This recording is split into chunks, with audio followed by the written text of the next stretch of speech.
Je te dis de prendre ton thé, ton café, ton jus, qu'importe, ou juste une grande respiration. Parce qu'aujourd'hui, que tu le veuilles ou non, on va lever fort. Oui, tu vas lever fort. Aujourd'hui, on va parler d'un sujet qui, chaque année, fait soit sourire, soit grimacer.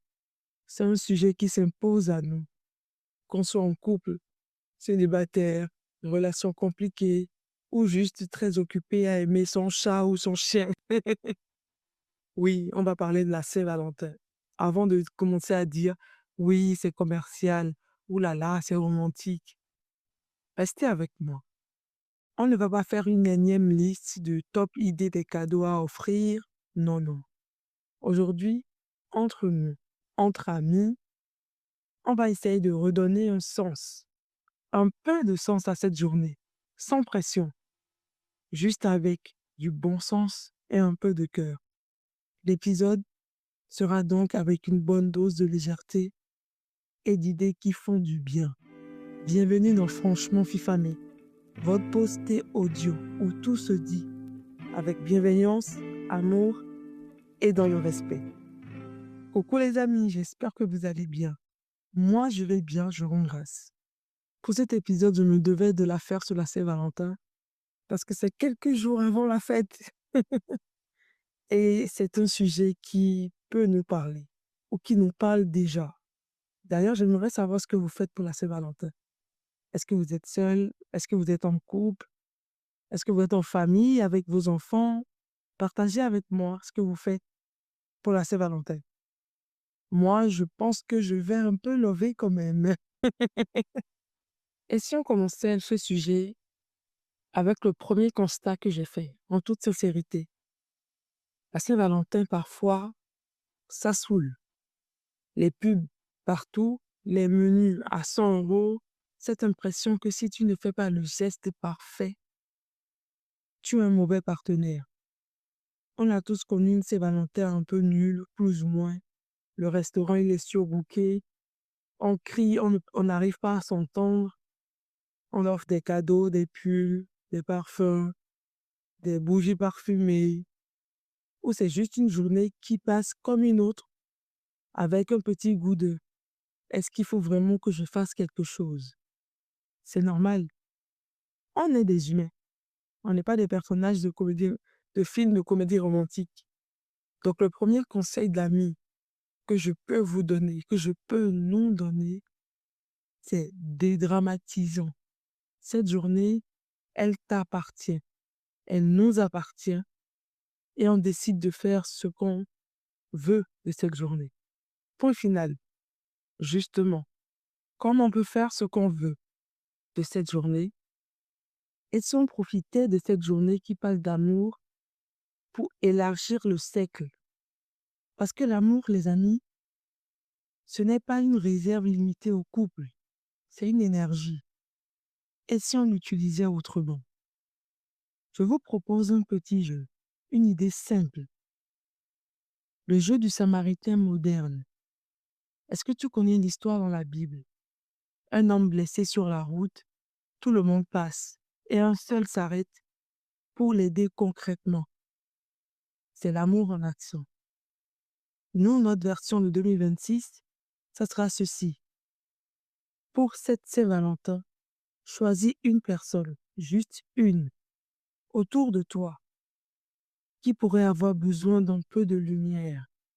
Pas ton conjoint si tu en as, non. Une autre personne. Une collègue toujours souriante, mais qui a l'air fatiguée en ce moment.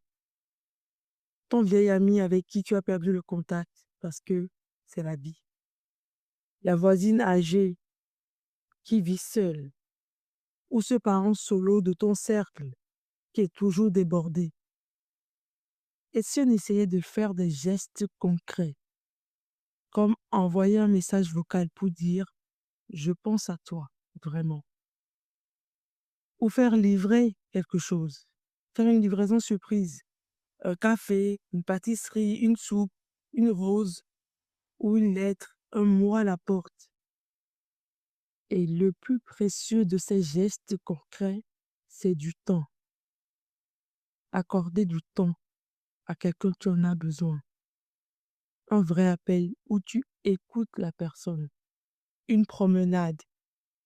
Imaginez si on faisait tout ça. On transformerait cette journée en une vague de gentillesse active. C'est une fête de l'amour qui a du sens. Et comme on parle d'amour qui a du sens, j'aimerais te dire quelque chose. Un truc qui me touche. Souvent, on va chercher loin quelqu'un à aider, à aimer. Et c'est très bien. Mais parfois, la personne qui a le plus besoin d'un signe est juste à côté de nous, dans notre propre famille. On ne la voit plus vraiment. Elle fait partie du décor. C'est peut-être ton père qui raconte toujours la même histoire, ta mère qui appelle juste pour discuter, ton frère avec qui la conversation tourne en rond, ou ton conjoint, ta partenaire, avec qui tu parles juste logistique, mais tu ne parles plus vraiment cœur à cœur avec cette personne. Ce sont les gens qui attendent peut-être juste une preuve qu'ils ne sont pas invisibles dans ta vie, qu'ils comptent au-delà de leur rôle de parents, d'enfants, d'amis, de conjoints. Alors mon deuxième conseil, n'attends pas, s'il te plaît. N'attends pas la maladie, n'attends pas le grand départ, n'attends pas une dispute qui brise tout pour réaliser leur valeur. Le plus bel acte d'amour, c'est souvent de rendre son attention à ceux qui sont déjà là. Offre du temps de qualité, une lettre manuscrite, une question sincère. Et toi, comment tu vas? Vraiment. Prends le temps d'écouter la réponse. C'est peut-être une soirée sans téléphone à regarder les vieilles photos. Parce que l'amour le plus urgent n'est pas toujours le plus lointain. Il est souvent dans le regard de ceux qui partagent notre vie. Alors voilà le récap de notre discussion, les amis. Pour la Saint-Valentin, déstresse. Fais de cette journée ce que toi tu veux, ce que ton partenaire et toi avez décidé. Élargis le cercle. Sois le Samaritain moderne pour une personne de ton entourage qui a besoin d'un rayon de soleil. Chéris ton cercle proche. Donne de l'attention vraie à ceux qui partagent ton quotidien. C'est un cadeau précieux. Fais un, fais deux ou fais les trois. L'idée, c'est juste de remettre un peu d'intention et d'humanité dans cette journée dédiée à l'amour. Et si tu es seul ce jour-là, j'aimerais que tu te rappelles que s'aimer soi-même, c'est aussi célébrer la Saint-Valentin. Un bon livre, un bon plat, une balade, c'est valide à 100%. Et n'oublie pas que Dieu t'aime plus. Merci d'avoir été là, d'avoir écouté. Maintenant, c'est à toi de jouer. Partage cet épisode à un ami si tu penses que ça lui ferait du bien. Et surtout, prends soin de toi. Comme promis, pas de jugement, juste de l'amour, de la bienveillance. Et un rendez-vous dans 15 jours pour une nouvelle infusion de conversation. Gros bisous. Mouah. Prenez soin de vous.